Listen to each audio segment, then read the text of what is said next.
వాస్తురీత్యా మీ ఇంట్లో ఉన్న ఎలాంటి నెగటివ్ ఎనర్జీకైనా క్షణాల్లో రెమెడీ ఇవ్వబడును. మీ ఇంటికి ఎలాంటి డ్యామేజ్ లేకుండా తక్షణమే పూర్తి పరిష్కారం.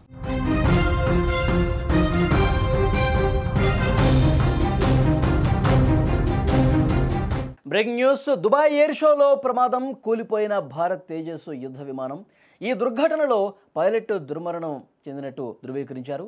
మృతుడి కుటుంబానికి ప్రగాఢ సానుభూతి తెలియజేసింది. కుటుంబానికి హామీ ఇచ్చారు. కుటుంబం బాధ్యత ప్రభుత్వమే చూసుకుంటుందని విచారణకు భారత వాయుసేన కూడా ఆదేశించింది. ఇక స్వదేశీ పరిజ్ఞానంతో ఈ తేజస్ జెట్ తయారైంది. దుబాయ్లో జరిగిన అంతర్జాతీయ ఎయిర్ షోలో ఊహించని విషాదం ఇది. భారత్కు చెందిన తేజస్ యుద్ధ విమానం ప్రమాదవశాత్తు కుప్పకూలిపోయింది. ఈ దుర్ఘటనలో విమానాన్ని నడుపుతున్న మన పైలట్ మృతి చెందడం తీవ్ర దిగ్భ్రాంతి కలిగించింది. ఈ ఘటన భారత కాలమానం ప్రకారం మధ్యాహ్నం 2 గంటల 10 నిమిషాలకు జరిగింది. నిన్న విమానాశ్రయంలో ఎయిర్ షో జరుగుతున్నటువంటి సమయంలో ఈ ప్రమాదం చోటు చేసుకుంది. విన్యాసాలు ప్రదర్శిస్తున్నప్పుడు తేజస్ ఫ్లైట్ ఒక్కసారిగా నేలకూలింది. ఘటనా స్థలంలో పెద్ద ఎత్తున మంటలు చెలరేగాయి. దట్టమైన పొగ కూడా వ్యాపించిన పరిస్థితి. ఒకసారి విజువల్లో కూడా మీరు చూడొచ్చు. ఈ ప్రమాదంలో పైలట్ ఆచూకీ తెలియకపోయినప్పటికీ ఆ పైలట్ మృతి చెందినట్టుగా వాయుసేన అధికారికంగా ప్రకటించింది కూడా. తమ పైలట్ మరణించడం పట్ల తీవ్ర దిగ్భ్రాంతి వ్యక్తం చేసింది వాయుసేన. వీర మరణం పొందిన సదరు పైలట్ కుటుంబానికి ప్రగాఢ సానుభూతిని తెలియజేసింది. అంతేకాకుండా మృతుడి కుటుంబానికి అన్ని విధాలా ఆదుకుంటామని హామీ కూడా ఇచ్చింది. ఈ ఘటనపై పూర్తి స్థాయి విచారణ చేపడుతున్నట్లు వాయుసేన స్పష్టం చేసింది. ప్రమాదానికి గురైన ఈ తేజస్ ఫ్లైట్ పూర్తిగా స్వదేశీ పరిజ్ఞానంతో రూపొందించబడింది. దీన్ని హిందుస్థాన్ ఏరోనాటిక్స్ లిమిటెడ్ సంస్థ నిర్మించగా ఏరోనాటికల్ డెవలప్మెంట్ ఏజెన్సీ డిజైన్ చేసింది. భారతదేశానికి చెందిన 4.5 తరం తొలి ఫైటర్ జెట్ కావటం విశేషం. ప్రస్తుతం భారత వాయుసేనలో ఇలాంటి తేజస్ జెట్లు మరికొన్ని సేవలు అందిస్తున్నాయి. అయితే తేజస్ యుద్ధ విమానం ప్రమాదానికి గురి కావటం ఇది రెండోసారి.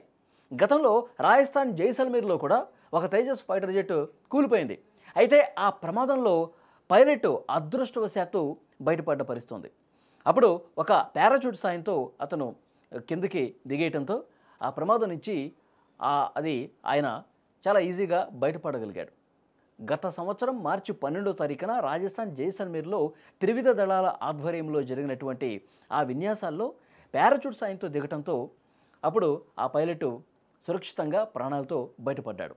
అది ఫస్ట్ టైం జరిగింది.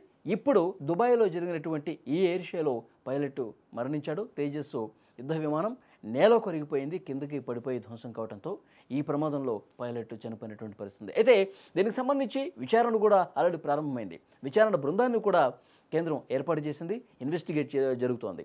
అయితే ఆ తేజస్ యుద్ధ విమానం నుంచి ఆయిల్ లీక్ అవుతుంది అన్నది కూడా ఒక వార్త ప్రచారం జరిగింది. ఆయిల్ లీక్ అవడంతో ఈ ప్రమాదం జరిగి ఉందని చెప్పి సోషల్ మీడియాలో పెద్ద ఎత్తున ప్రచారం చేసింది. పాకిస్తాన్ కూడా ఈ విషయాన్ని ప్రచారం చేసింది సోషల్ మీడియా వేదికగా. కానీ వాయుసేన అధికారులు చాలా క్లియర్గా దీన్ని తోసిపుచ్చారు. ఎక్కడా కూడా ఆయిల్ లీక్ కాలేదు.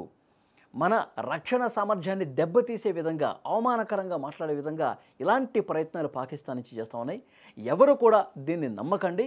మన దేశ రక్షణ సామర్థ్యాన్ని పూర్తిగా అవమానించే విధంగా, అవహేళన చేసే విధంగా ఈ విధమైనటువంటి వార్తలు ప్రచారం చేస్తూ ఉన్నారు. దీన్ని ఎవరు నమ్మొద్దు. ఇలాంటివి వాస్తవాలు కాదు, వాస్తవాలు అయ్యే విధంగా కొంతమంది ప్రచారం చేస్తున్నారు. దీన్ని ఎక్కడ నమ్మొద్దు.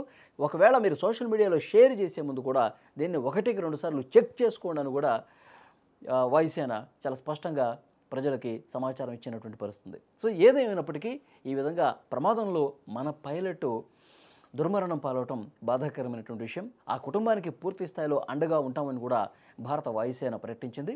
అట్ ద సేమ్ టైం ఈ ఘటనకు సంబంధించి కారణం ఏంటో కూడా నిశ్చితంగా దర్యాప్తు బృందం పరిశీలిస్తోంది. ముఖ్యంగా అక్కడ ఆయిల్ లీక్ కాలేదని క్లియర్ అయ్యి అర్థమైపోయింది. అలాగే ఇంజన్లో ఏమైనా సాంకేతిక సమస్యలు ఉన్నాయా, దీన్ని తేల్చే పనిలో ప్రస్తుతం దర్యాప్తు బృందం సిద్ధంగా ఉంది.